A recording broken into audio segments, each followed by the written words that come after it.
We are back on the Rational Boomer podcast. Hopefully, your day is going well. It is, what is it, Wednesday? We're recording Tuesday. It's on Wednesday. And we have a special guest in the sense that she's never been on the program before. Also, a special guest is that she's not an old woman like what we normally do. Well, old souls in her 40s, so she's quite a bit younger than I am. But we have Shelby, who is in Dallas, Texas, and she's been very excited to come on. She's got a lot of ideas about what's going on. She's a self-proclaimed nerd, which I'm cool with, which means she knows a lot and ready to talk. Shelby, welcome to the show. Thank you so much for having me. Tell me about yourself, Shelby. I mean, nobody knows who you are as yet, but they will soon. After talking to you before recording here, I got to learn a lot and I got a sense about who you are, and this was going to be fun. Well, thank you. My name is Shelby. I currently live in Dallas, Texas. I grew up in Texas and Oklahoma, so I grew up in this region. I spent 17 years in Oklahoma. I have done most of my business in banking. So that is the industry that I'm most familiar with, and that's the industry where I pretty much made my money. Um, and it's it's a very different world than a lot of people think it is. People think that banking is very, very black and white. It just isn't. There's so much this gray area that people don't see unless they're behind the scenes. So I always have found that fascinating, but I think I found it fascinating for similar reasons I found politics fascinating. Yeah. Bureaucracy, structure, understanding ebb and flow of the way that different systems work together. Well, now you told me you were 31 years old. Yeah. So you're about exactly the same age as my youngest son. So this is interesting to get your perspective. You know, when I look at what's going on in the world, I've said before, I'm a 64-year-old guy. My life is pretty safe, what's left of it. Uh, Anything that really changes isn't going to affect me as much as, say, you, because you've got a life to lead. You've got houses to buy, relationships, kids, whatever it is you want to do. You've got a lot of future looking forward to you, looking out in front of you. And here's this young liberal woman living in fucking Texas, for God's sake. What the hell? Did you ever think of just getting out of Texas and going to a blue state? Yes. There are a lot of reasons why that never happened. And my next steps are looking pretty good anyway. Uh, so yes, but I don't know. Yes, there are ideas of wanting to live in a place that's liberal. A lot of people consider Dallas to be liberal. It probably is for Texas. Yeah. In some ways it is, in some ways it isn't. Okay. Depends on where you are. And I think my experience here has, what I will say is, not been the best, and that's okay. I've only lived in Dallas for like 3 years, and Okay. it's not my favorite place in the world, and it's fine. This is not the place where I want to be forever, and it's good to learn that, and I am grateful to have had the opportunity to learn that lesson. Well, I'm thinking going back to Oklahoma probably isn't a better choice either. I mean, you grew up in two very red states with some Yes. very, I'm sorry to say, backward thinking when I think of your governor in Texas. Mm. Yeah, the governor in Oklahoma is, He's a I mean, dipshit too. he's a peach, isn't he? I could tell you my gripes with him for ages because I there are things he's done that are just so unbelievably egregious. The ways that they are trying to enforce like religion and the Bible on children in schools. Like Right. it's and they bought all those Trump Bibles. Like, what are we doing? I Yeah, that's even crazy. if you and listen, like I'm a religious geek too, and like I've studied a lot about religion, and like and to be perfectly honest, even from a religious perspective, why would you want that Bible to be the one that you teach with? Right. It's Exactly. not. There's nothing there that's of value to anyone. Um, so I there's a lot of ways that education has been seriously weaponized, and I think that I have a lot of concerns about that. Um, I will say this too before we got on, that Shelby revealed to me that when she was younger, she was a theater kid. So that might explain her her flamboyance. You're Uh, very emotive, which I love. I love. yes. I am. I've been told I'm highly gregarious. Uh, and I think that for a long time, wanted to put myself into a box. And I think that something that I'm grateful about for getting older is like, no, I'm just gonna be exactly who I am. Like, why would I waste anyone's time, whether it be mine or anyone else's? Yeah. Well, one of the reasons I was glad to have you on is because you sent me a few emails.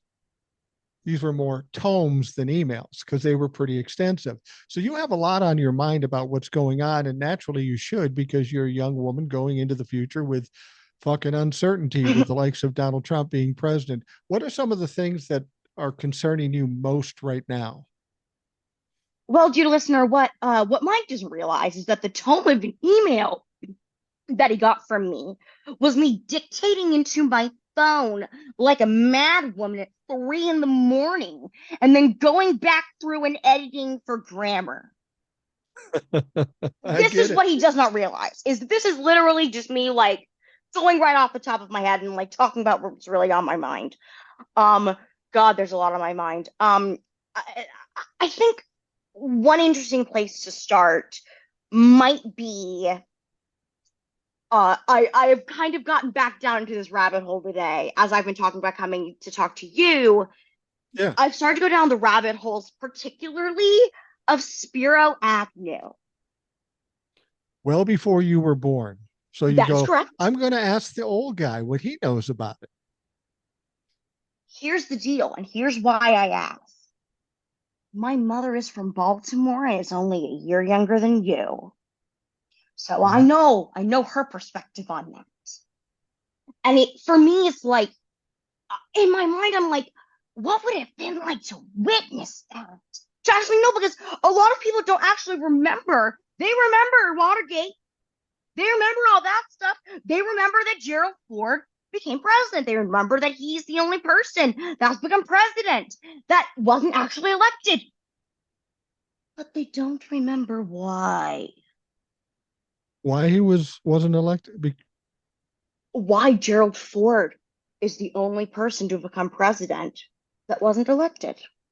Do you remember why that Well, is?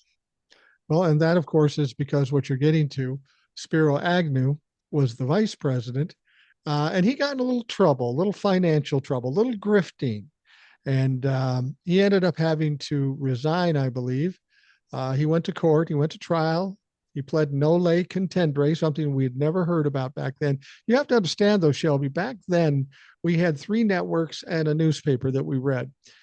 People weren't as kind of in tune to what was going on, and we weren't privy to a lot of the dirt that we are now. So we heard Yes. he got in trouble. We heard he had to resign. He went to court. We heard the term nolle contendere, and then that was it. The thing I remember most about it is, do you remember who replaced Spiro Agnew? That's Gerald Ford. Uh, well, yeah, I'm sorry. Okay, yeah, you're right. I'm getting ahead of myself.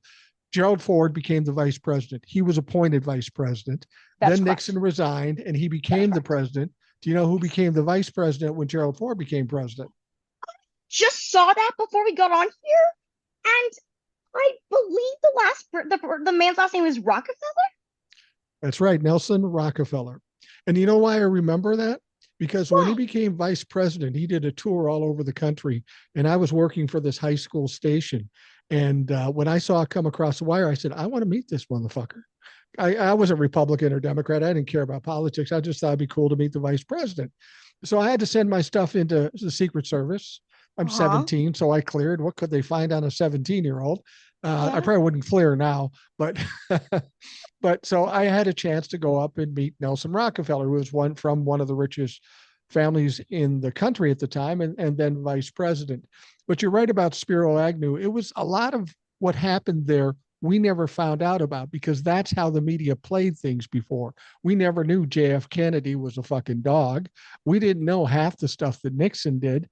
We didn't know that Johnson was a fucking thug basically until after the fact. So Listen, we John, listen, LBJ might have been a thug, but LBJ was a thug that got shit done. I'm sorry. yeah, Like it no, wasn't great. absolutely. It's not great. I don't say that it's good. But man got shit done. Well, without Lyndon Johnson, we wouldn't have got the civil rights and a lot of things. So yeah, I mean, he was one of the most productive presidents of the time at that time, and he did a lot of Even great now. things. Right, Even now. Mike. right, Like if you absolutely. really look at it in the scope of history, he's like it's him, it's FDR. Like What troubles you about the Spiro Agnew story? Why is it in your mind? I wouldn't say it troubles me. I Okay, would say I am deeply fascinated okay, because this was really the first exposed grift in American yeah, true, politics. true. We had never seen anything like that exposed until then, You're right. until Watergate and the Watergate era. We had never seen anything like that. And it almost was America's loss of innocence in a way. Right, And right, uh, exactly. so during, interestingly, do you remember who was Speaker of the House during Watergate?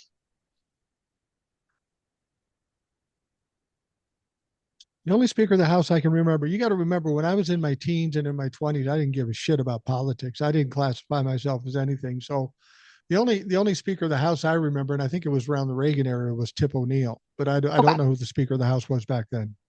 I'll probably Uh, know it when you say it. so he was known as the little giant from Little Dixie, a man about 5'4" from Oklahoma.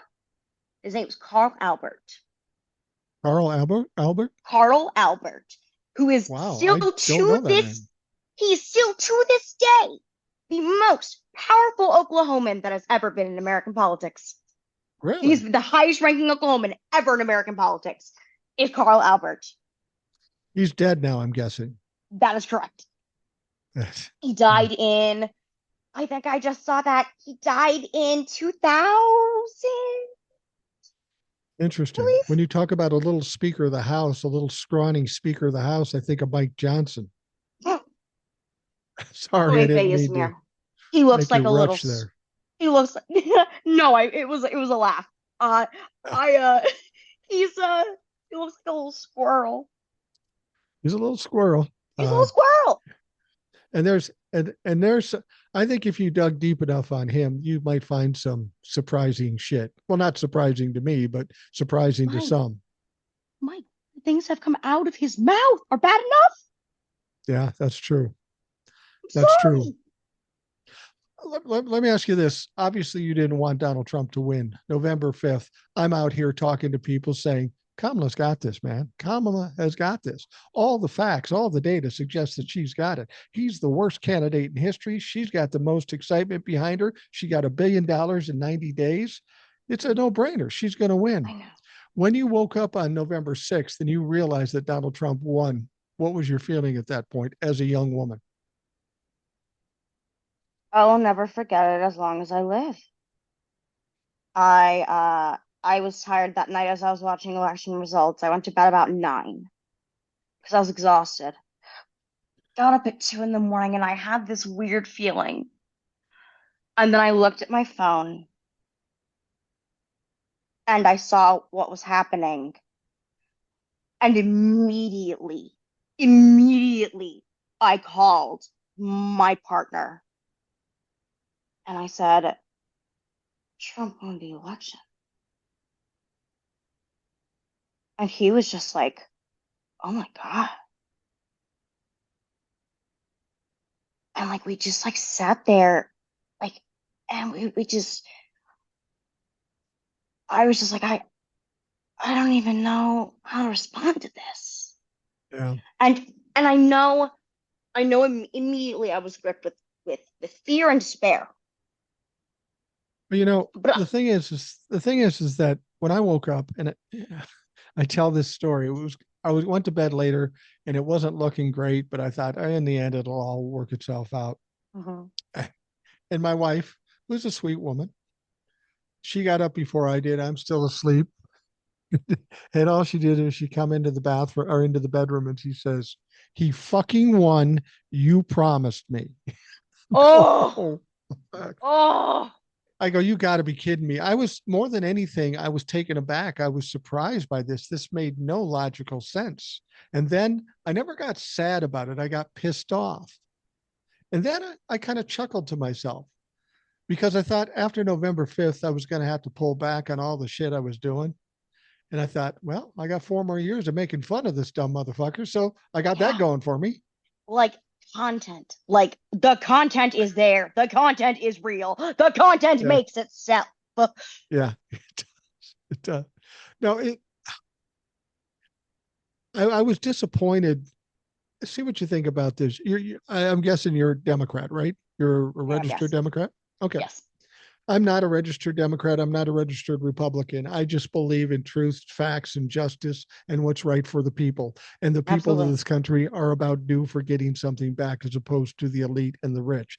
Mhm. Whatever party gives me that, I'm in. And Absolutely.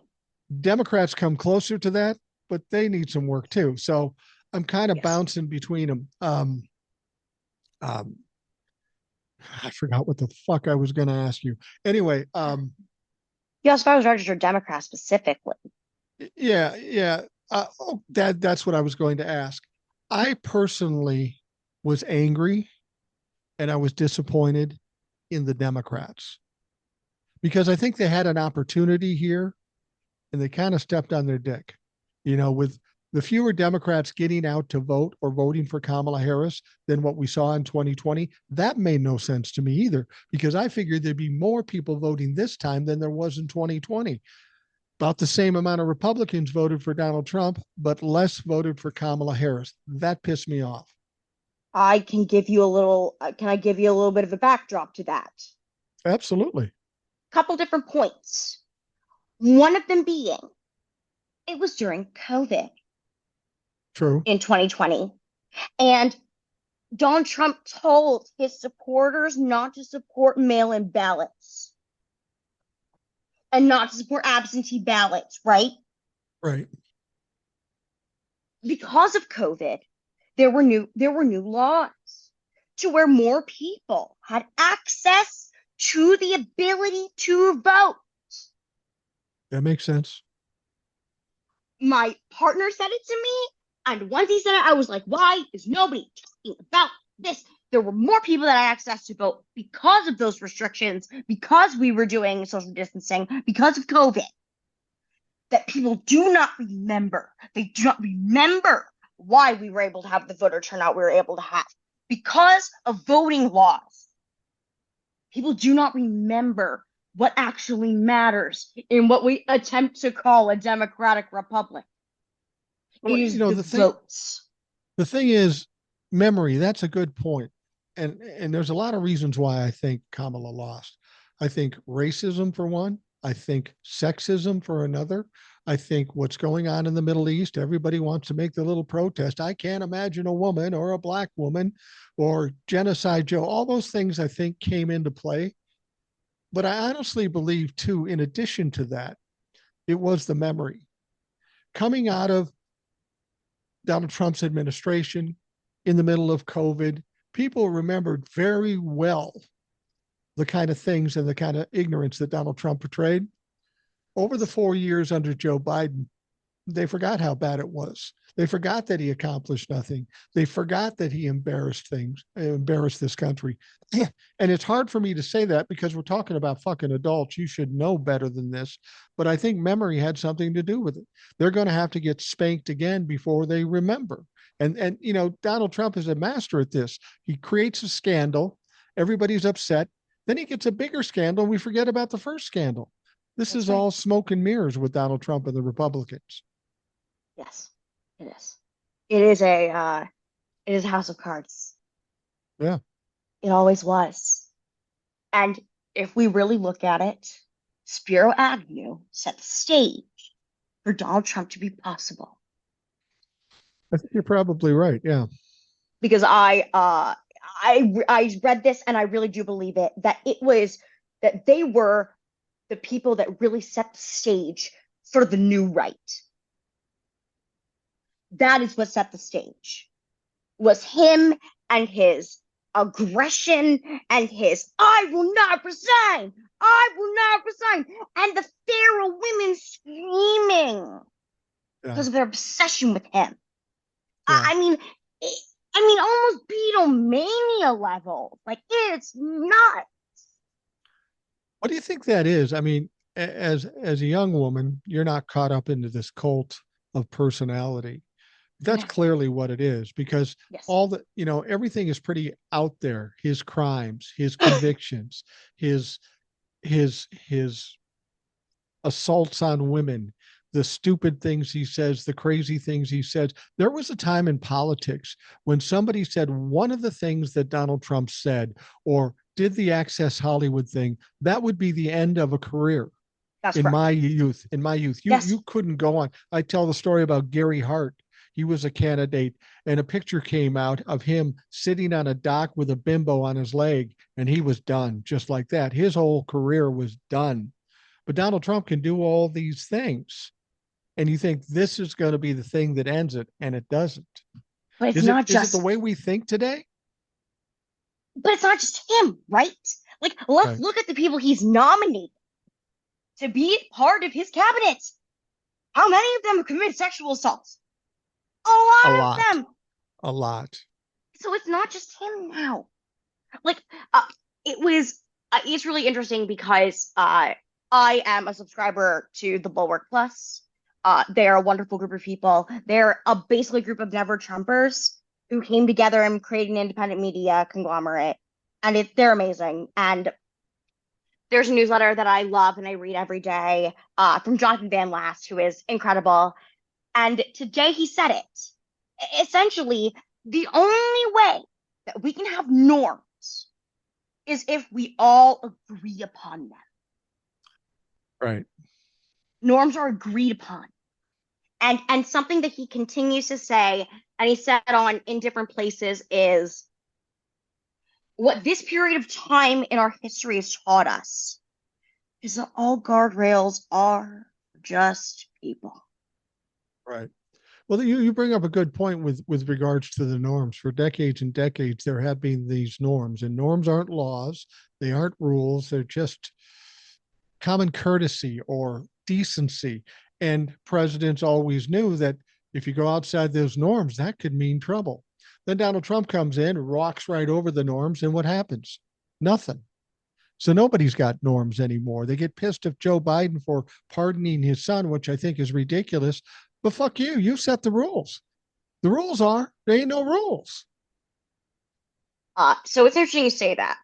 Because in my mind, I was like, I gotta know exactly the letter of the law about the pardon. I need to know. And so I looked it up in preparation for this. And it's in the Constitution. It is in Article 2, Section 2, Clause 1.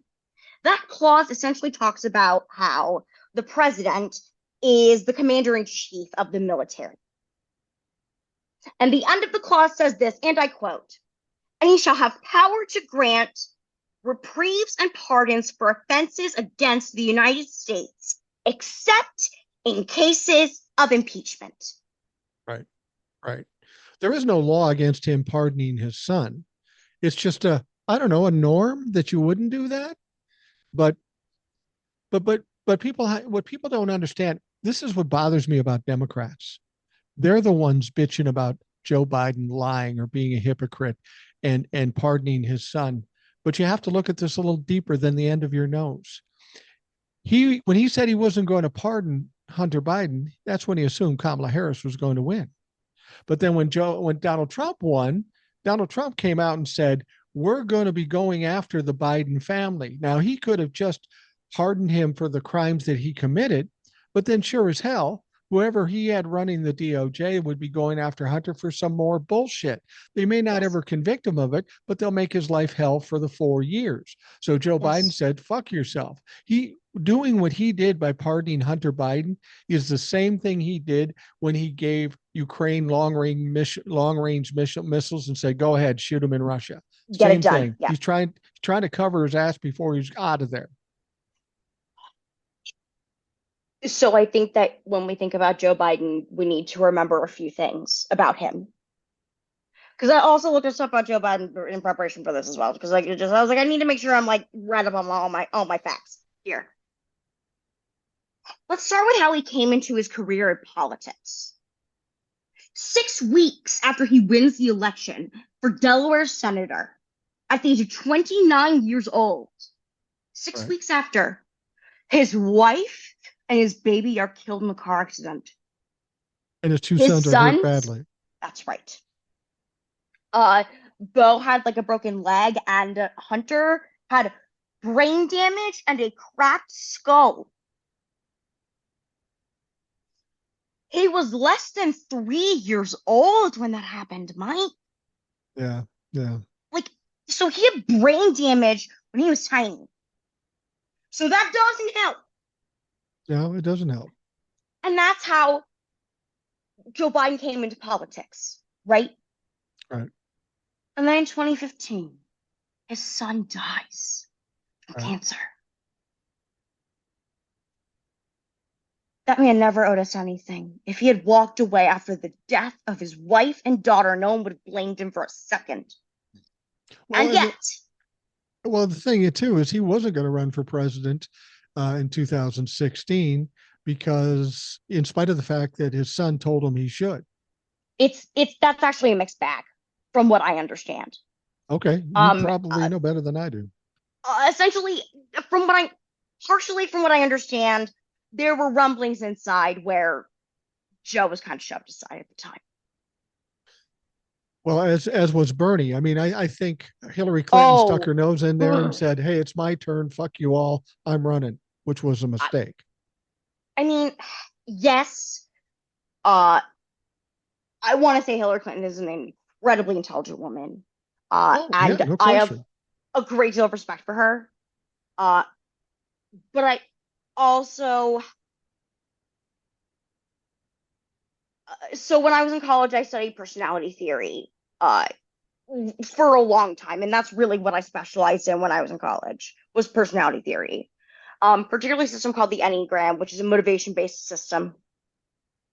I promise I have a point to this. So That's fine.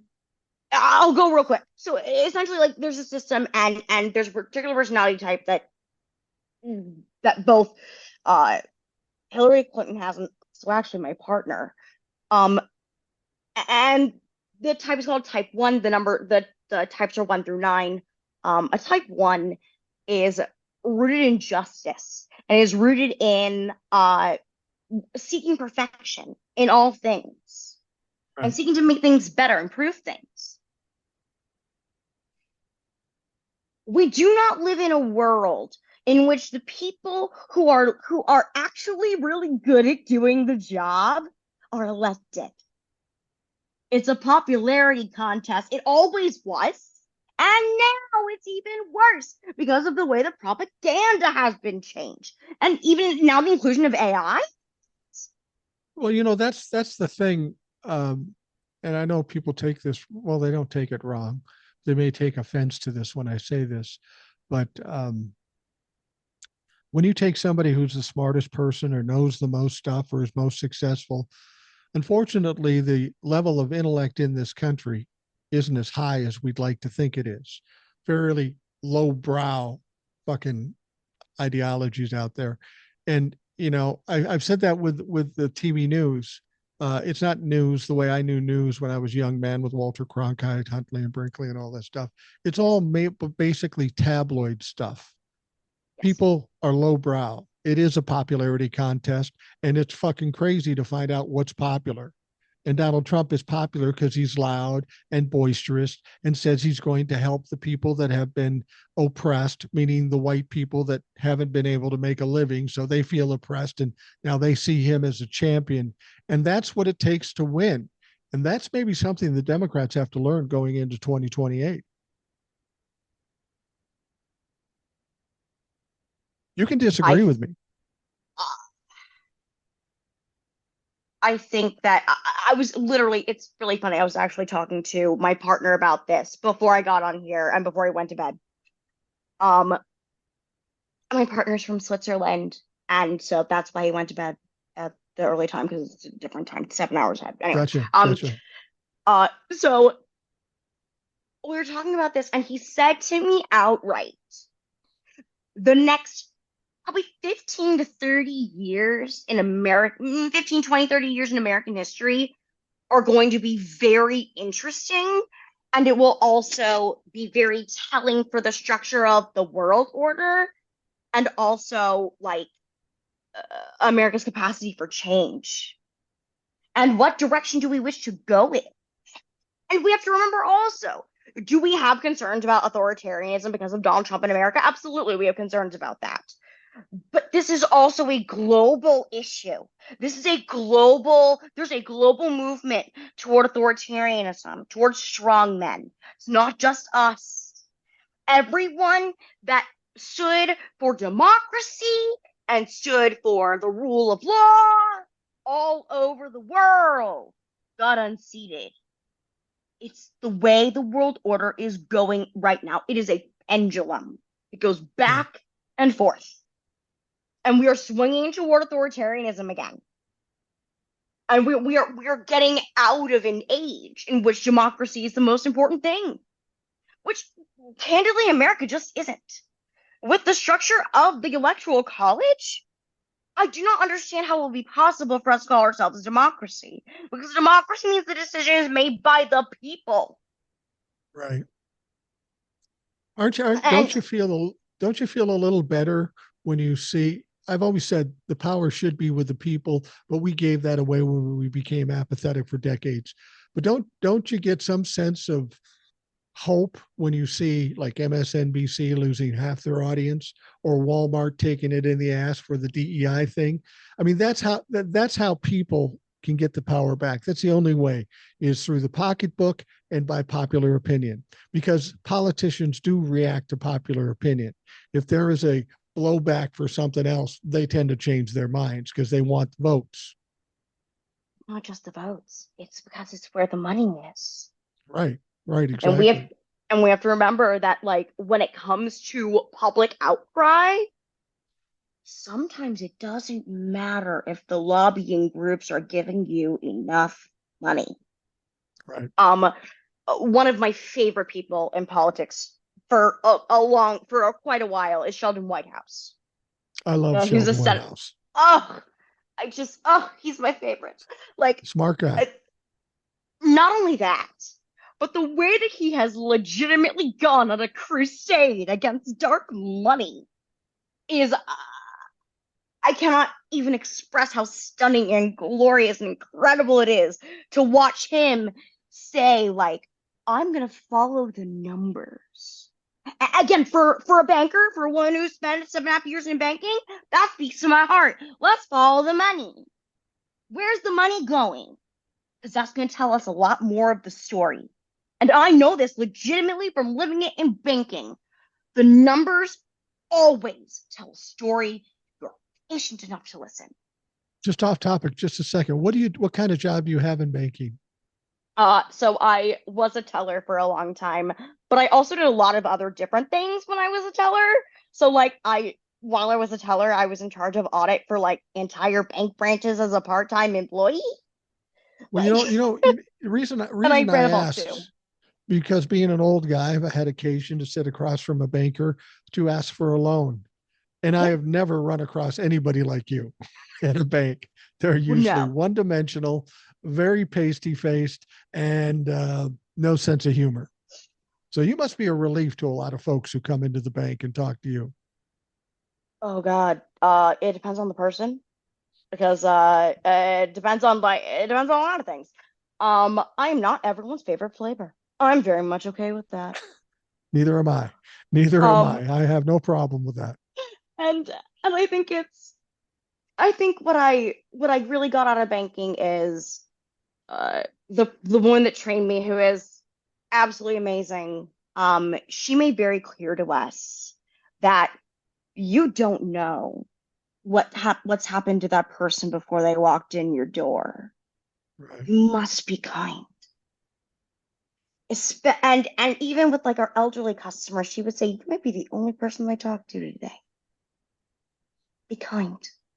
Isn't that hard these days, though? I mean, everywhere you go, my wife was a teacher for years, and now she took a part-time job at an airline so we can fly for free. So, but Oh, she deals mwah. with she deals with some real dickheads, real Absolutely. assholes. They're Absolutely. late, and it's her fault. Well, fortunately, my wife was a fourth grade teacher. She knows how to deal with dumb fucks or low intellect people. But Do not ever underestimate a public school teacher, my friend. no, you don't. I've lived with one for 41 years, and she terrifies me. But other than that, but but the thing about it is what I'm saying is what I've noticed is almost everywhere you go, and this kind of I think this ties to Donald Trump. We live in a much more volatile world than we used to. People ready to Yes. fly off the handle. People ready Yes. to rip into somebody, whether they're right or wrong. And when they're wrong, they decide, well, fuck it. I'm just going to still act like I'm right because that's what Donald Trump did. I talked on about TikTok about how this country is affected by Donald Trump's presence in politics. Donald Trump brings chaos. He brings incendiary rhetoric. He brings corruption. He brings violence. He brings to the front that apparently rule of law doesn't matter. And we're seeing echoes of it throughout the country. Earlier yesterday, we heard about this insurance executive, the CEO, Yes. Mr. Brian Thompson. He walks outside of New York hotel. Guy laying in wait, shoots him, kills him, and then takes off. They still haven't caught the guy, at last I heard when we recorded this. I believe it actually was the other way round. He was going into the Oh, he hotel was going in? building. Yes, he was on his way to a meeting. He was early for a meeting Oh, that's right. He of stayed in a hotel insurance, across the street. Right. and it was a bunch of insurance executives meeting. That's what the meeting was. Uh, and the meeting still went ahead on time, even though he was murdered. They still like shoved shit around so that it went on time. This is what I hear from Alex Perlman. Perlman at 500. He's really fantastic. And yeah, that's what I saw that from him earlier, and I was like, oh God. When you think about stuff happening like that, and you hear about what happened in South Korea, and you Absolutely. see about the revolution possible in Georgia, not Yeah. Georgia the state, Georgia the country, Yes. there's a lot of volatility in this world. I mean, we've always had violence and that sort of thing, but I think people in this country, well, put it this way, everybody said, well, if Donald Trump loses, there's going to be a civil war. And I said, that's not my biggest fear because they're pussy ass bitches. Sorry for the language, but you knew what you It's were not getting into. true. It's true. I was more fearful of Donald Trump winning and potential violence because of how terrified people are. I hear from them every day, all day. They are absolutely terrified. And if somebody thinks you're going to take away their life, their livelihood, their family, their home, their freedom, people are going to react strangely. And that's my biggest fear with Democrats. They're not known to be violent, but when you're pushed in a corner, anything could happen. How do you feel about the volatility in this country? Just walking around, just dealing with people at the bank. First, let me address the Democrats. Uh, Mike, I fear that we are too much of bedwetters on nitty gritty bullshit and on following every single rule exactly how it needs to be followed for that to even be a possibility. We're too busy sucking our thumbs and wetting our beds, all right? Like, we don't got I time for that. agree. We don't have time for violence. Like, we're too busy nitpicking at ourselves. Yeah, Uh, good point. like, essentially, I once heard a joke where essentially it was Republicans say I hate everyone else and Democrats say I hate myself. That's what it seems like. Yeah. It's true. It's always been true. Yeah. I just, at least in this iteration of the Democratic Party, that's been, honestly, at least since Obama, like at least since Barack Obama, like because of the way he structured himself as being that like upright, moral, Right. like leader, uh, that really shaped the expression of the Democratic Party going forward. And I Well, still think we're in that era to some yeah, degree. I think we probably are, and we're misplaced by doing that. like everybody, when I was young, I had occasion to deal with a bully or two. Sure. Um, and you probably did too, because you're like anybody else. Um, but what I learned about bullies is taking the high road doesn't work because they don't understand that. They can't comprehend that. If you really want to stop a bully, you got to get in the mud with them and beat them at their own fucking game, which we are capable of in terms of Democrats. Or, that's kind of why I do what I do here. People identify me as a Democrat, as a liberal, but I talk like a Republican. And that's kind of what it takes. That's what they understand. When I talk to a Trumplafuck and I get in their face and I fuck with them, they look at me like, what's going on here? Bullies don't like pushback. So what we should be doing is a lot of pushback, a lot of retribution. They set the rules. We should be doing those too and be willing to break some rules to put them back on their heels. I just don't know if we can ever get the Democrats to do that. I don't either. I don't either. I just don't. We might have to wait until certain leaders die for that to even be possible. Because I'm sorry, if Barack Obama watched that shit, he beat the hell out of everybody and their mama. Like, it would not be good for anybody if that happened. Yeah. Like that man is not one to anger, but like you do BS like that? Oh yeah, every day of the week. So no, Yeah. I think he's gonna have to go for us to potentially even be capable of that. Because Right. between him and Michelle, you think the two of them won't line us up and beat the fuck out of every one of us? Because they I'd be more will. fearful of Michelle. I'd be more fearful of Michelle. But That's Obama, very, you very know, fair. Obama had something that we haven't seen in the presidency for a while. Well, we did with Biden, but integrity. Yes. Everything with Donald Trump is a grift. Everything is distract, divert, delay. Nothing about the truth. Uh, win at all cost, whether it's good for the country or not.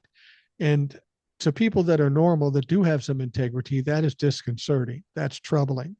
And it's even more troubling when we see other people say, that's the way to do it, man. Fight, win, cheat. So if they're going to fight, win, and cheat, you got to have some people on your side willing to push back in that realm because they aren't going to understand it otherwise. Take the high road, they'll laugh at you and grift you some more. Sure. I agree with that to some degree, but heard of Angels in America? So, Okay. So it's a play and it's also a mini series that I'm dying to see. And one of the characters in that is Roy Cohn. wow. That's why I'm dying to see it.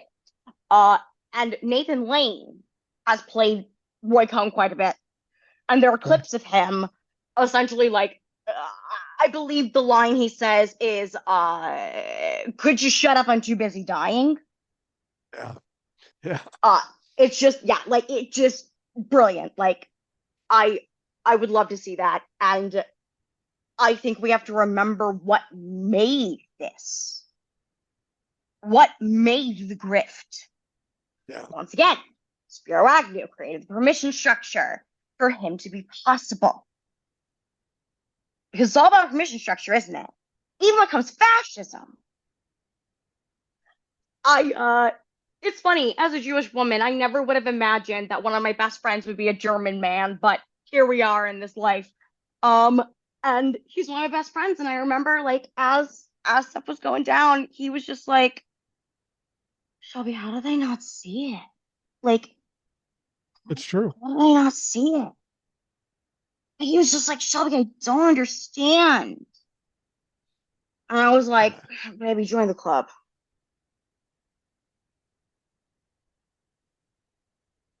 So we're talking to Shelby. She is a 31-year-old young woman, a liberal, obviously, and she lives in Dallas, Texas. And we're getting some insights from a millennial, which I appreciate. I appreciate you coming on the show because, to be perfectly honest with you, my sons, 31 and 38, are wholly unimpressed by anything I do. In fact, it gets to the point where my son married this perfectly lovely woman, and we know her aunt and uncle, and her aunt is a listener to a certain extent, and she's a fan of a certain extent, and she's constantly hyping the shit out of me to her friends and family. And some we were standing in a family gathering, and somebody brought up the podcast or the TikToks. And my son goes, "Oh, fuck's sake." I go, what's wrong with you? He goes, how would you like it if everywhere you go within your family, your wife's family, they want to talk to you about your dad's podcast? I go, dude, I could be doing worse shit. I could be doing worse shit. So my Listen, point is to have a young woman on here that has an interest and wants to talk and feels free to talk and will actually talk to me. I feel honored in that respect. So thank you for that. What I wanted, you were talking about the future of the country and the future of the world and 30 years down the line. Well, I got something to tell you, Shelby. I ain't got 30 years. I'm 64 years old. I don't have 30 years. You'll be my age 30 years from now. But yes, how do you see this next 4 years playing out based on what we know so far?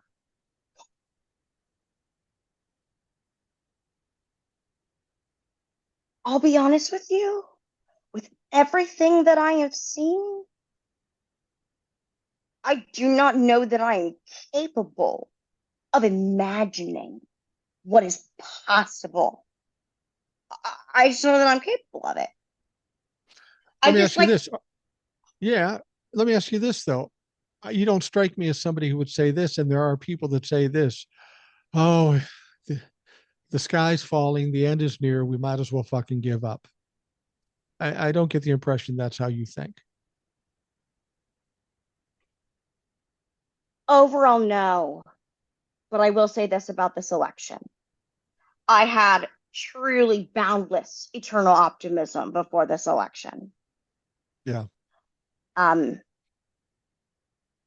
Even in the face of all of this, I really did. I had boundless optimism.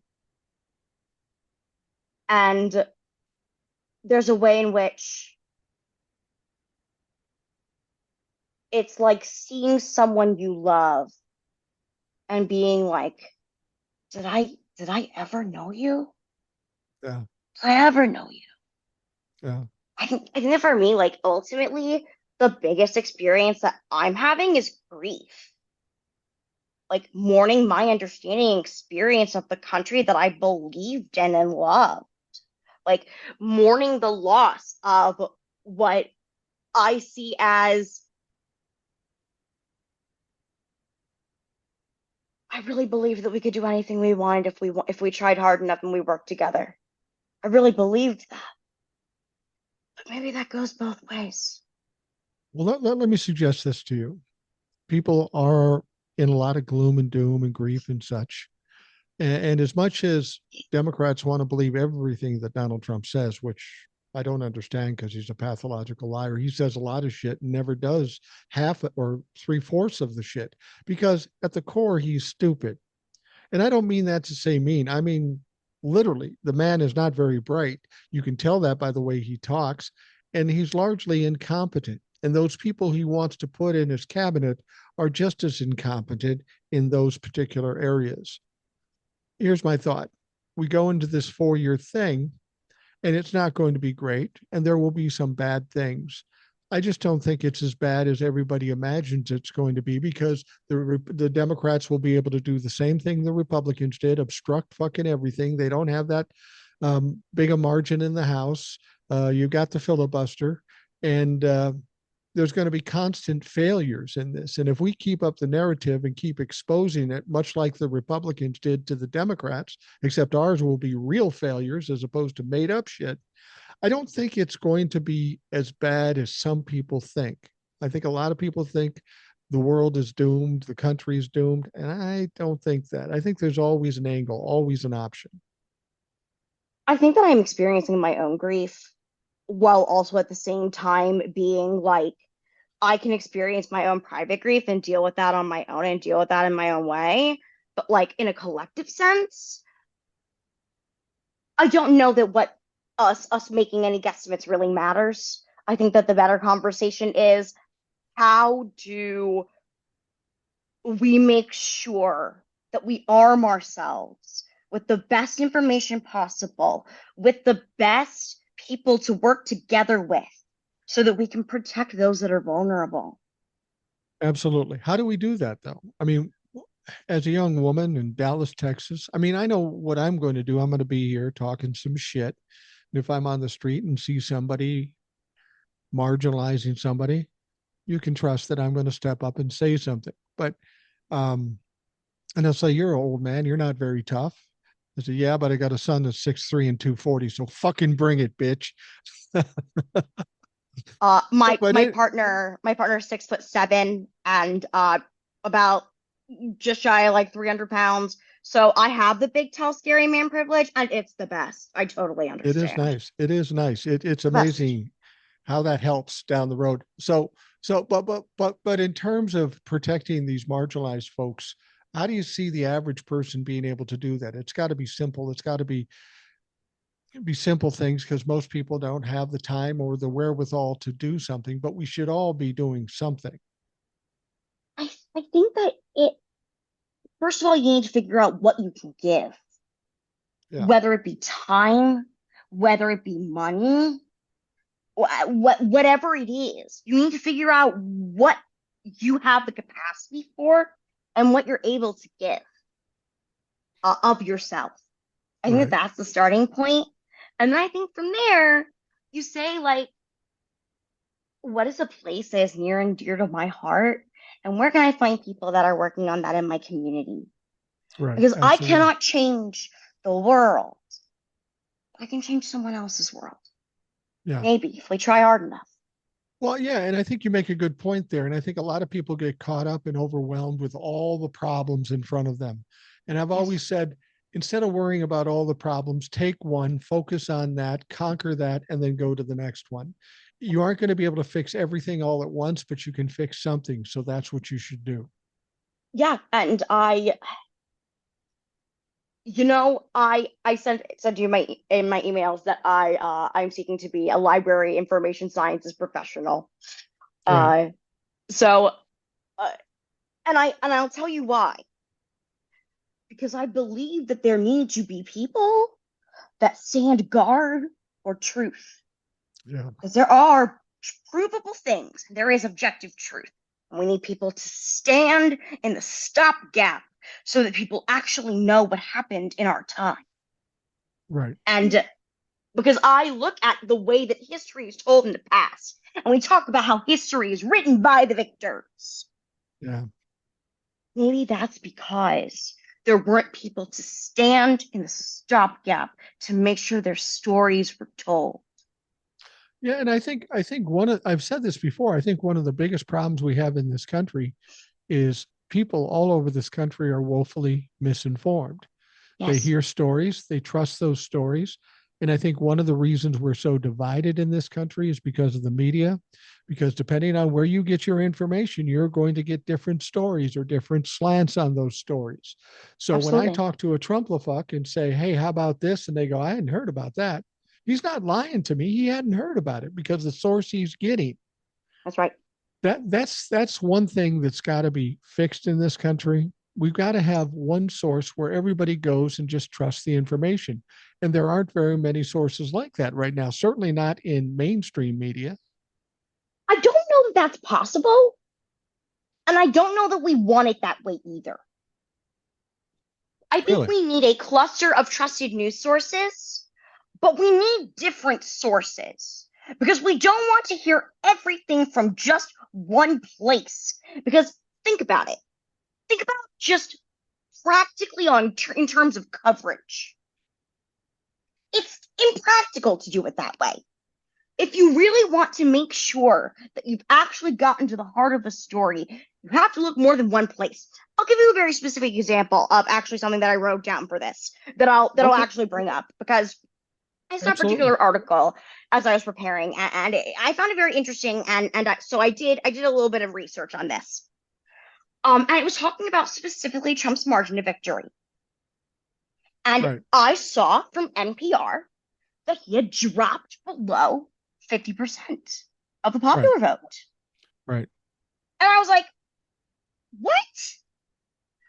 And so I have the numbers here for you.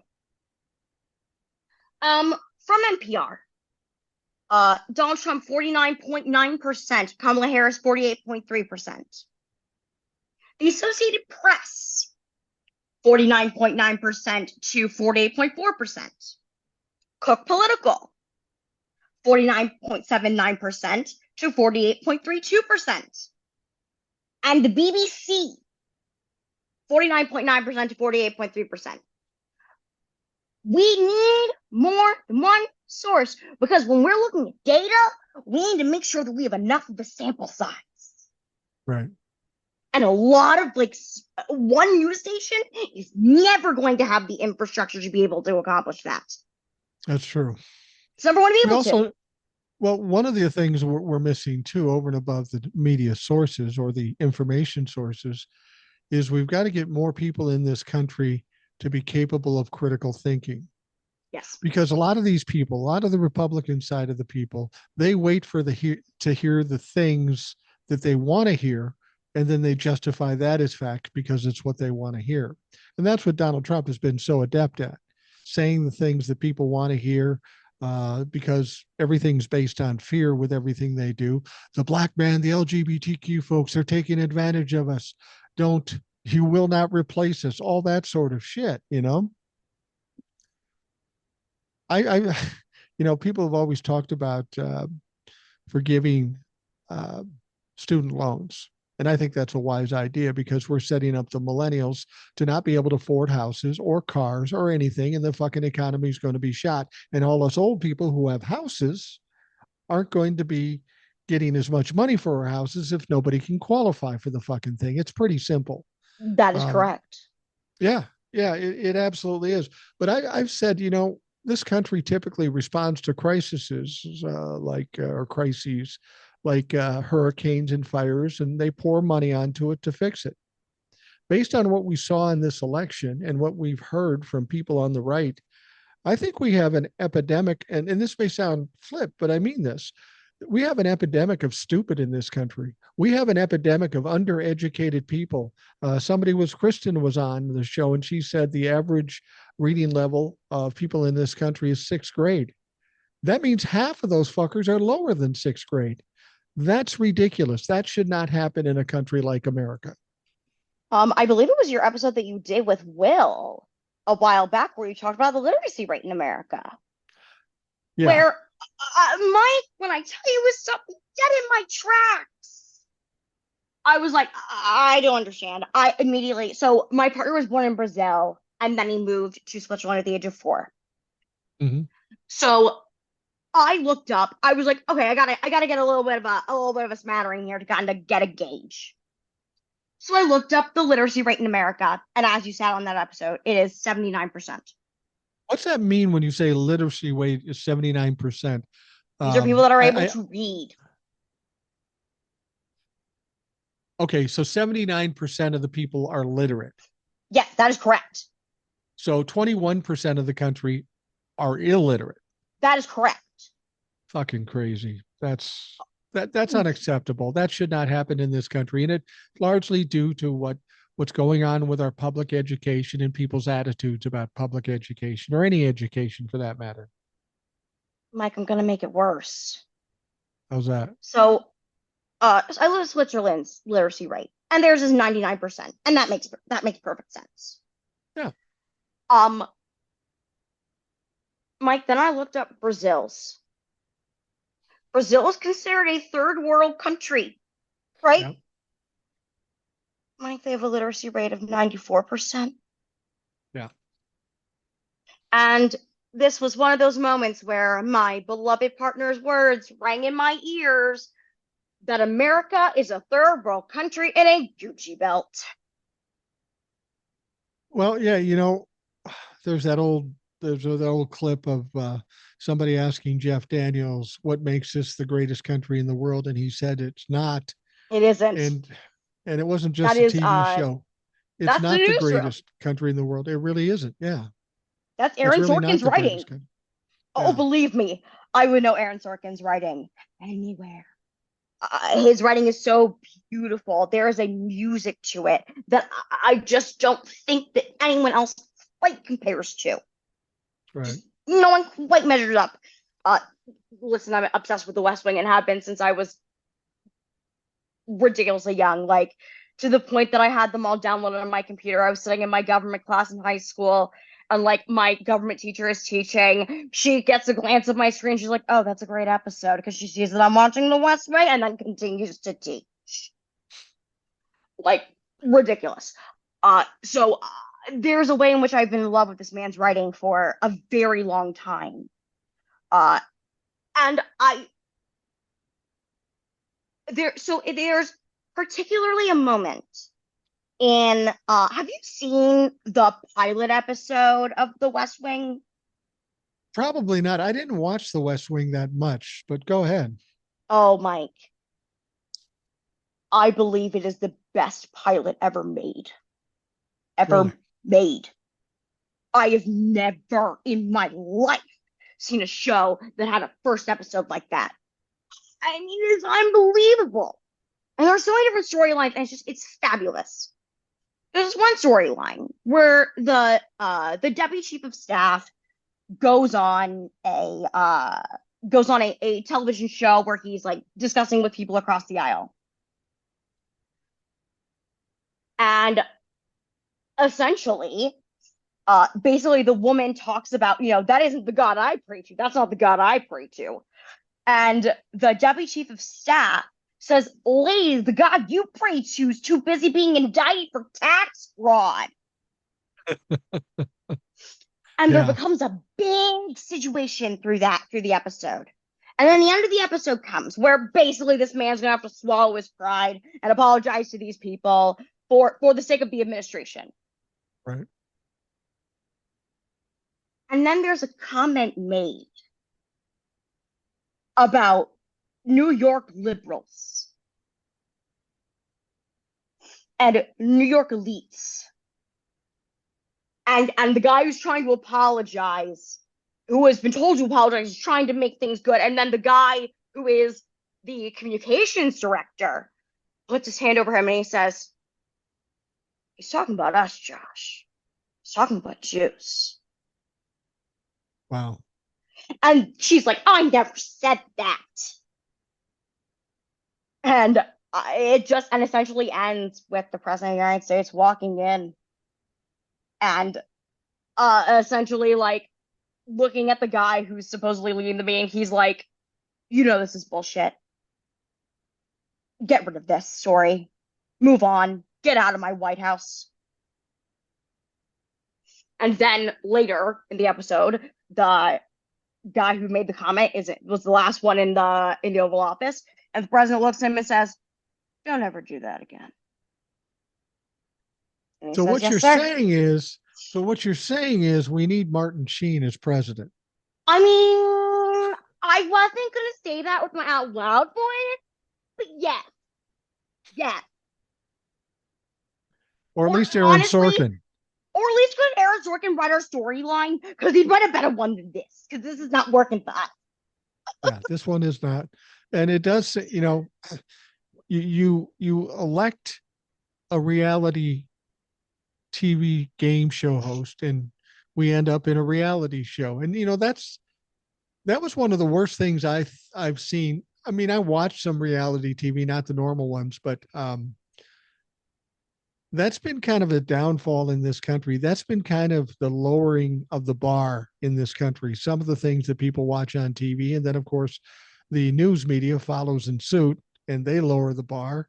Donald Trump has lowered the bar to a point where apparently half the country agrees with him because half the country is fucking illiterate.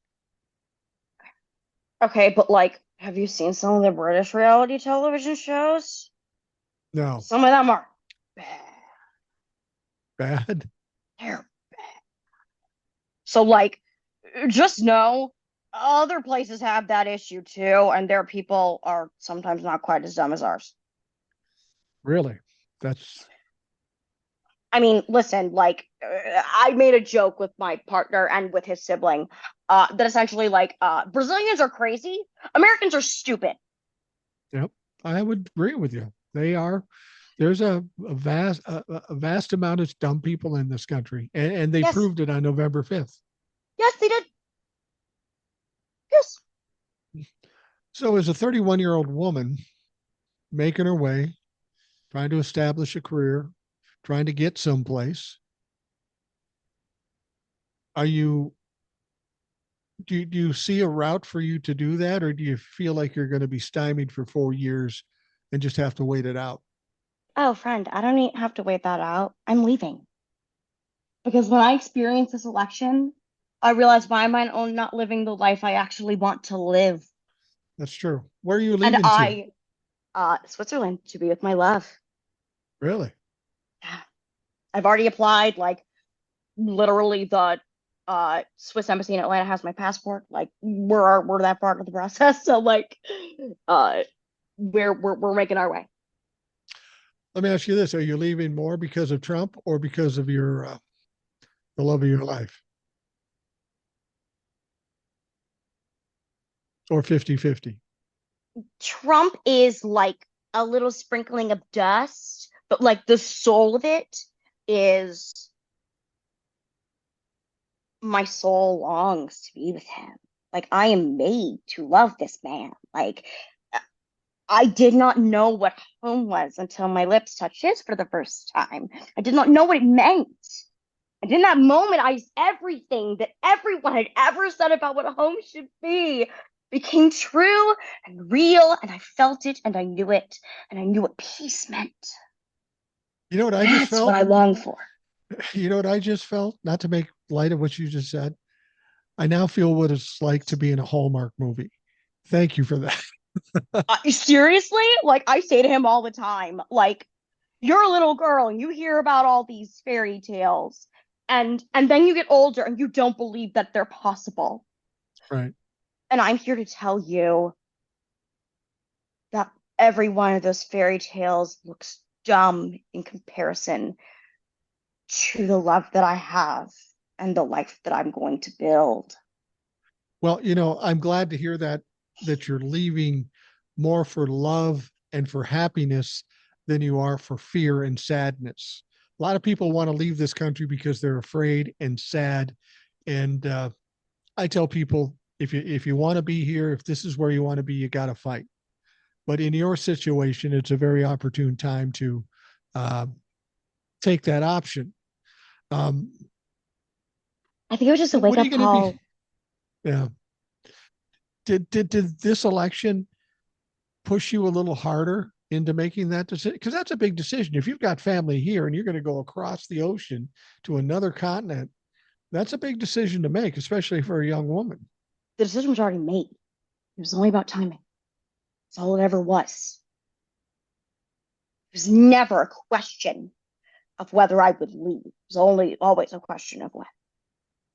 Because What kind of I family do had you what kind of family do you leave here? I've my parents and I have my sister and her husband are the core of my family, and they're actually all here in Dallas. Does that bother you to leave them behind? Yeah, because I have to do this, and I have to actually do something that is not out of fear for once in my life. I have to do the only thing I've ever been certain of, the only thing that I have known beyond a shadow of a doubt in my mind. I question everything about myself and every decision that I make. And with him, there's never been a moment, How ever. well tell us, I hate to go off the topic of politics, but it's my fucking show. I do what I want. You've intrigued me here. Um, what's your uh, partner, as you call him? What's he like? Because I'm going to tell you this right now, and I say this as somebody who has the same thing. When I look at you and I look at my granddaughter, well, put it this way: I've said to people that I want to get a T-shirt for my granddaughter, and it says a lot, and then one for me that says a lot more. And then when I look at you, you would have a T-shirt that said really a lot more because you're a lot. And there's nothing wrong with that. How do you I'm find only five somebody? foot two. Sometimes I joke that my like personality was like overstuffed into like a really small package. And like that's why it's kind of a lot because like it was made to be in a much bigger body than the one that I have Well, it's to take a negative joke and turn it into a positive. You have 10 pounds of personality stuffed in a 5 pound bag. every day of the week. Every day of the week. And he can handle Uh, this? oh yeah, Is he he like you or is. is he more stoic? So if you met him, you would be like, oh, he's a European man. He's Swiss. He's polite. He's pleasant. He's fairly straightforward. Um, very calm, very kind. Um, incredibly generous with the people he loves. And just like just the best thing ever. Like we both joke that we wake up every day and feel like we both won the lottery. And we were literally talking about this the other day, and I said, "Baby, maybe that's all anyone can really hope for."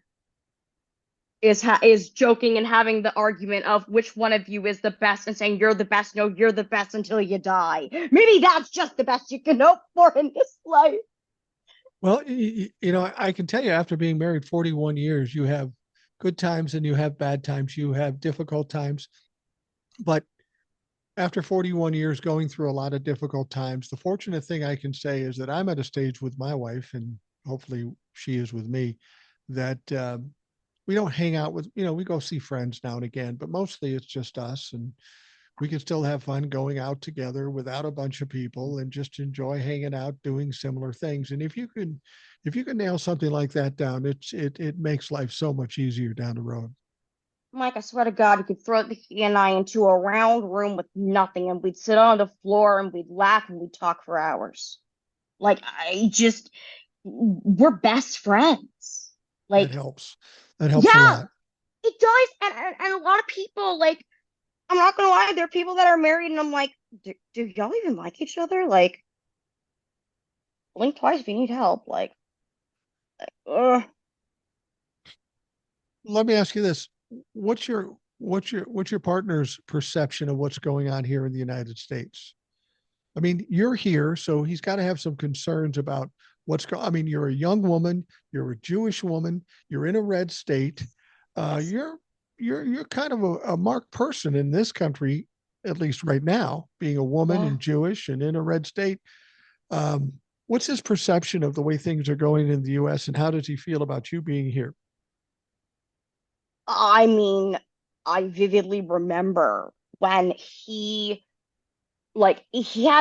stuff was going on during the election, and there were some things he hadn't heard a lot about, and I've been like talking about things I was really worried about. He kind of, I knew he was hearing me, but I also could tell that like it wasn't clicking with me. You understand? And like I'll never forget the day I got onto a call with him, and I looked at him, and he was like, "Shelby, I read all of Project 2025." He was like, "I can't let you live there. No. I can't let you stay there." And so, like, uh, hand to God, Mike, this is the God's honest truth. Like, before elections all started to come in, like, we literally were like, okay, if the worst case scenario happens, let's make a quick sketch just in case. Like, and we joked, like, if we do this, this means that we won't need it. And it ended up being where we go. So we end, we ended up learning more things, and I ended up sending an application for a short term visa, a D visa for like 6 months. Basically, I have to send in information for preparation for marriage. Um, I have to gather some documents. He has to gather some documents, and I may have to go to Atlanta for an interview. I don't know. Um, but then we just go from there. Have any fears about leaving your mom and dad and sibling behind?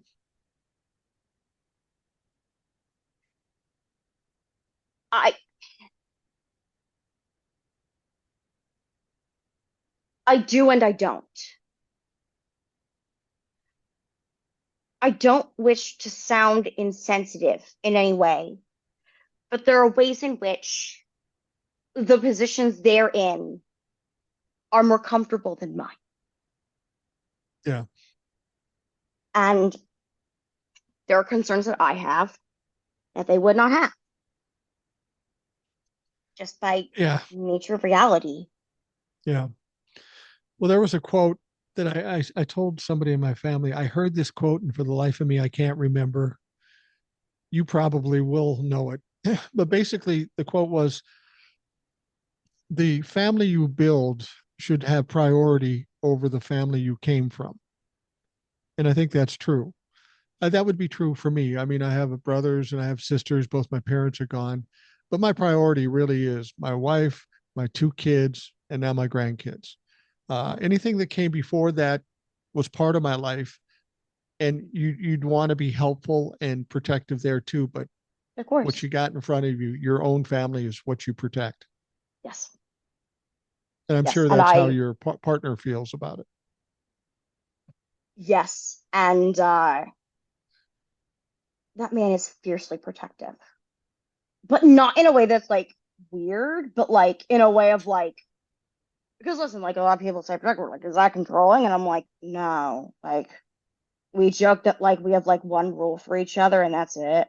And like, I'm just like, whatever you do, just make sure you're safe. Like, Yeah. and if you willingly do something that like you know is bad and you know is dangerous and you do it anyway and you like don't come back in one piece, like I'm gonna kill you, then I'm gonna resurrect you so I can kill you again. So like we're on the same page about that. Like Yeah. the bar is not high. The request is that is the only rule. Everything else, I'm like, you do what you want. Like you live your life. Whatever you want to do, I'm good. Well, I wish you the best going off into this. I mean, this is a big change in your life. You're I'm going to really be dealing excited. with a whole different kind of politics. I don't even know what the politics are in Switzerland. And I got to tell you this, I don't know much about Switzerland, but I have a family that comes from Sweden and Norway, and I know Switzerland. We're talking about people that are pretty one-dimensional. Not a lot of personalities there. I mean, they're very, I won't say they don't have personalities. I will say that they're more reserved. Yes, and that is exactly. I would say, specifically, You're going to be a cartoon character over there. it's And funny. I don't I mean that in a kind bad of way. You're no. going to be a novelty. I I get it, and I tell you that I have felt the same way. But my partner has said like they're gonna see your heart and the way that you try and the way that you like want to be kind to people and like Shelby, they'll love you. Like, Oh, they will love you. They will love you, but you will be a novelty because they've never seen anything like that. well, sometimes we need new flavors in our life. Yeah, um, people say, they ask me, what do you like when you're not doing the podcast or not doing TikToks? Sadly, I'm pretty much the same way. And for some people, I'm not their favorite. Other people like me. The important thing is I don't give a shit either way. I can just be me. That's the best thing I can possibly be because I'm not good at being something else. So I'm just going to be me and take the lumps or take the adulation, whatever it is. It doesn't really matter. And I think that's any of us can ever do. So I would say Absolutely. be yourself. I'm really good with it and like because again, like I know my own heart and I know that my desire is to go and to be respectful and to be kind and to be a good contributing member of society. And like I made jokes when I was doing my application for my visa where I was like really nervous. And I was saying to my partner, like, I don't want for Switzerland to believe that I'm just trying to use them for their high quality democracy. And he was like, oh, so you want to come and be a tax-paying citizen and buy stuff and participate in democracy. So like you want to be a normal person that comes here.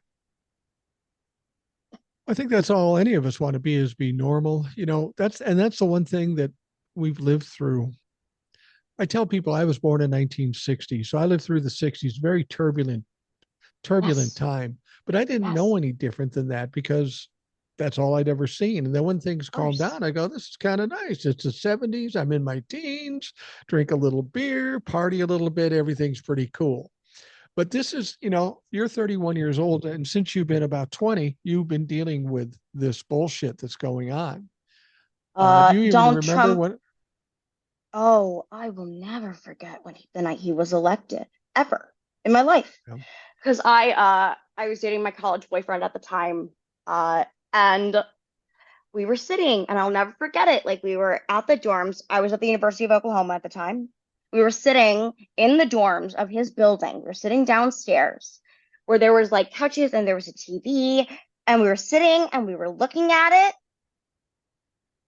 And Mike, as long as I live, I'll never forget this. I said to him, "There's about to be a rapist in my White House." Yeah. And he looked at me and he said, "Shelby, there would have been one either way." I'll never forget Yeah. that as long as I live. Like I will never, I'll never forget that. And then I went into one of my favorite classes I took in the entire time I was in college, which was personality theory class. I go in and I was very, very, very close with that professor. Very, very close. And we were close as a class too. That man openly wept. We wept as a class. Like, I'll never forget it. It was, we did not know what the future held. Well, see, that's the thing. That's why I thought it was so easy for Kamala to win this time. When he was elected the first time, a lot of people said, well, he's a little goofy. People will keep him under control. How bad could it get? And then we had it, and he lost in 2020. And then people apparently forgot how bad it could be. And I have the feeling that it's going to be even worse this time because he has less to lose. He doesn't have to get reelected. But I hope against hope that the Republicans will be afraid enough about the midterms to not allow him to crash the economy or deport 18 million people. It's but I don't know. I can't trust anything because you would hope along the line the Republicans would do the right thing eventually, but they haven't. I mean, listen, like my partner is black, and looked at him and I said, if you are, when you are ever in this country, you do not go anywhere without your Swiss passport in your pocket Yeah. because I'm playing no games. Because if someone puts hands on him, I don't want to do what I have to do. Well, being 5'2", I'm sure you're pretty imposing. Listen, I might not be imposing physically now, but like I know in my sheer rage, I would just like get such a flood of adrenaline, I'd like flip cars and like it would be ridiculous. Like it would be nuts. I would lose my mind. Wait till you have kids, it'll get worse. Oh yeah, we're both aware of that. And like the running joke is like he's like, I love you to death. I love you more than anything in this world. But like once we have children, like if there's a fire and it's between you and the kid, I'm throwing in that fire. And I said, I would kill you if you didn't. Yeah. So Well, like and we're good. it gets even worse when you have grandchildren. Um, uh, my sons, I've been around them for a long time and I've helped them out every possible way you can possibly help them. And I would continue to do that. But all I have to hear is that little girl say, Grandpa, yeah, whatever you want. Whatever you want. Like, take my money. Do you want my wallet? Do you want my social security number? Like, what do you need? Like, name it. I told my son, I said, I told my son two things. When she was first born and I was holding her, she was days old. And I looked at my son. I said, see that look in her eye? You know what she's thinking? He goes, what? I go, she's looking at me saying, old man, you and I are going to get into some shit. And it's true. And then later I told him, I said, Tony, you can do whatever the hell you want, but I will assure you this. That little girl will never hear the word no come out of my mouth ever. And whether you like it, I told, one time she was doing something. She says, my dad won't let me do that. I said, your dad won't let you do that. And you listen to your dad. And she goes, yeah, yeah. And I said, well, I'll give you a little secret. Your dad, I'm his dad. So I got the power of doing it. I I don't have think my, made listen, like that's very real. But I've made consistent jokes about therapists of like, who are the therapists? And like those therapists? Like, who is the boss therapist in this entire situation? Because I think that could be the most feared human on the planet. Yeah, absolutely. How soon are you thinking about going to Switzerland? ASAP? When they say you're approved, it is called. I get him on the phone and I say, "What is the next flight for you to get your tush on? Come to America." So that we Yeah. can clean out my condo, get it gone so that it can be sold, and then we leave. So I you're have to ready go, anytime. You're ready. How do your literally. family, does your family have any um, worries about this whole thing? Uh, I mean, sure, but it doesn't matter You're 31. because it's not just that. Again, it's I've never been certain of anything in my life. I've never done anything that I wanted for my life. I've always made choices out of fear. I've always made choices out of fear or out of a desire to make sure that I please other people. Right. This one's for me, You and I'm got not to going do it for back. you. You I'm not got to going do it back. for you. And because I like because I want a family, I cannot in good conscience give birth to children in America, certainly not Texas, where like my life could be endangered. Like I was looking up Right. statistics for this before, and like we found out like a couple of months ago, like a third woman in Texas has died. Right. Like Right. it keeps happening. It And does. I refuse to allow that to happen to me. And so I could go somewhere where I know I can get quality health care. I don't blame you. I don't blame you. We're going to wrap things up because we're at that point. But Shelby, I want to thank you for coming on. When you first wrote me the emails and it was fairly lengthy, the first thing I thought, this is going to be a live one. And I was right about that. And I'm sure the people will absolutely love you like they do Kristen and Eric and Old Soul and all of that. And everybody else will. I'm just thinking to myself, I'm watching you and I'm thinking, I could take a day off if I just put her and Will on the same show. That would be fucking crazy. So I'm like, literally put me and Will in a room and like we fill the space for days. Like we have plenty to go on. Like I just I so enjoy getting to meet you. Like I legitimately, enjoy too. I actually found out today that on my Spotify Wrapped, you are the number two playlist on my list. Wow. Thank you. Thank you. When I started doing this, nobody was listening. And over time, we built up a fairly sizable audience. So, I'm not Joe Rogan in this bitch, but I'm doing fine for a 64-year-old guy in his living room. Listen, like I found you because of me listening to Keith Olbermann's podcast so religiously that like one night it kept playing and it automatically came to you. Wow. That's literally how I found you. It's like Spotify being random after it had finished the episode of Countdown on you comment on and their here intro as I'm like half asleep and I'm like, what is this? My wife says that a lot. What the fuck is this? I feel like that's my partner's question with me a lot. Yeah. Yeah. Yeah. It absolutely is. Well, when you go to Switzerland, the good thing about the internet now is you can still be on. I can send you a Yeah, link in Switzerland and we can have you on from Switzerland. We'll have to figure out the yeah. timing, but we could do that. But Listen, I my appreciate you honey's coming an on. thank you I'm sorry. so I was gonna say my honey's a night owl, so either way we can figure it out. And like, thank Absolutely. you.